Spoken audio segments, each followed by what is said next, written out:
साल था 1987। जगह दिल्ली। एक ऐसा शहर जो तेजी से बदल रहा था, पर कुछ गलियों में, कुछ पुराने घरों में कहानियां अब भी सांस ले रही थीं। तो चलिए आज एक ऐसी ही फाइल खोलते हैं, मजूमदार केस फाइल। ये सिर्फ एक परिवार के डरावने अनुभव की कहानी नहीं है, बल्कि ये एक शहरी किंवदंती के जम की पड़ताल है। ये शब्द सिर्फ शब्द नहीं थे, ये एक ऐसी धमकी थी जिसने एक हंसते खेलते परिवार को रातों रात अपना घर छोड़ने पर मजबूर कर दिया।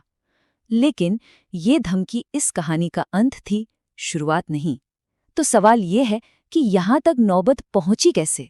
हमारी केस फाइल हमें ले जाती है फरवरी 1987 में। रमेश मजूमदार, जो रेलवे में काम करते थे, अपने परिवार के साथ दिल्ली के गांधीनगर में शिफ्ट हुए। एक नई नौकरी, एक नई शुरुआत की उम्मीद में उन्होंने एक कमरा किराए पर लिया। किसी भी इन्वेस्टिगेशन में कहा जाता है कि शुरुआती सुराग अक्सर हमारी नज़रों के ठीक सामने होते हैं। इस केस में भी पहला खतरे का निशान घर में कदम रखने से पहले ही मिल चुका था, बस उसे उस वक्त कोई पहचान नहीं पाया। तो ये कहानी है किसकी? देखिए, फाइल में जो डिटेल्स हैं वो किसी भी आम भारतीय परिवार की हो सकती हैं। रमेश मजूमदार, उनकी पत्नी और दो छोटे छोटे बच्चे, एक 4 साल का और एक 2 साल का। एक बिल्कुल साधारण परिवार जो बस अपने लिए एक छत चाहता था। और यहीं पर इस कहानी का पहला टकराव सामने आता है।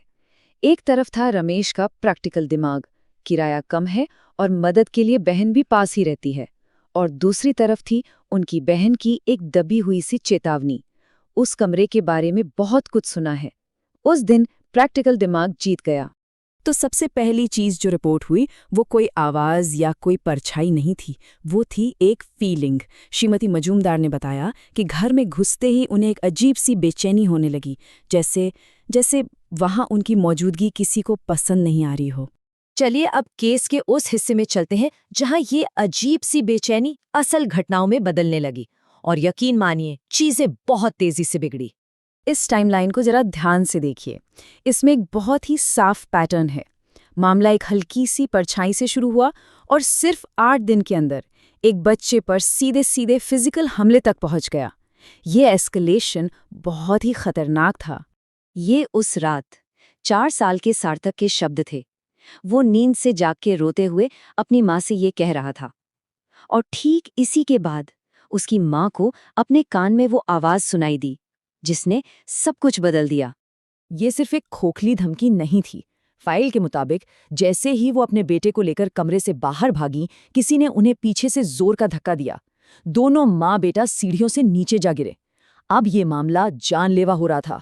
इस पूरी कहानी में एक और बहुत दिलचस्प एंगल है, और वो है रमेश मजूमदार का। वो इन सब बातों को अपनी पत्नी का वहम मान रहे थे, पर आप जानते हैं, हर किसी के यकीन की एक हद होती है, और उस रात रमेश अपनी उस हद पर पहुंचने वाले थे। वही सवाल फिर से सामने था, तर्क या डर? 2 महीने का एडवांस किराया एक मजबूत वजह थी वहां रुकने की, लेकिन अब बात पैसे की नहीं, जिंदगी की थी। और रमेश को ये बात तब समझ में आई जब उनका सामना खुद उस चीज से हुआ। तो हुआ क्या? पहले खिड़की पर दस्तक, रमेश को लगा कोई चोर है।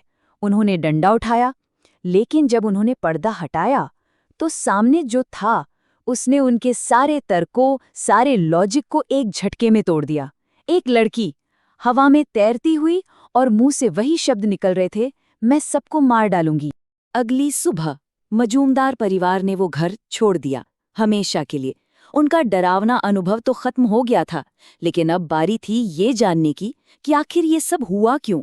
और यहीं से ये केस एक परिवार की कहानी से निकलकर एक मोहल्ले की किंवदंती बनने की तरफ बढ़ता है। जब पड़ोसियों से बात की गई तो पहेली के टुकड़े जुड़ने लगे। पता चला कि वो बंद कमरा मकान मालिक की 22 साल की बेटी का था। एक अधूरी प्रेम कहानी, परिवार का विरोध, और उसका नतीजा सुसाइड। और सबसे जरूरी बात, गुस्से और नाराजगी में परिवार ने उसका अंतिम संस्कार भी ढंग से नहीं किया था। और इस बात को और भी पुख्ता करती है एक पुरानी घटना। मजूमदार परिवार से पहले भी एक किराएदार का बच्चा छत से गिरकर मर चुका था, और मरने से ठीक पहले उसके आखिरी शब्द थे कि मुझे किसी ने धक्का दिया है।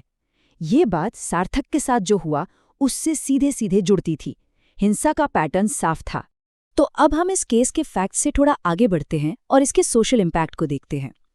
ये मजूमदार केस इस बात का एक परफेक्ट एग्जाम्पल है कि कैसे किसी का पर्सनल दुख पूरे इलाके की एक डरावनी लोक कथा, एक अर्बन लेजेंड बन जाता है। देखिए, कोई भी कहानी यूं ही अर्बन लेजेंड नहीं बन जाती। उसके लिए कुछ चीजें चाहिए होती हैं। एक ट्रैजिक डेथ, एक खास लोकेशन, बदला लेने की कोई वजह और कई लोग जिन्होंने कुछ देखा या सुना हो। इस केस में ये सब कुछ था। याद है रमेश की बहन ने क्या कहा था? उस कमरे के बारे में बहुत कुछ सुना है। मतलब ये कहानी मजूमदार के आने से पहले से ही वहां की हवा में थी। तो मजूमदार केस की फाइल तो बंद हो गई, पर ये एक सवाल जरूर छोड़ जाती है। सोचिए, कितनी ही ऐसी कहानियां हैं जिन्हें हम भूत की कहानी समझकर सुनते और सुनाते हैं, पर शायद वो सिर्फ किसी के भूले बिसरे दर्द और नाइंसाफी को जिंदा रखने का समाज का अपना एक तरीका हो।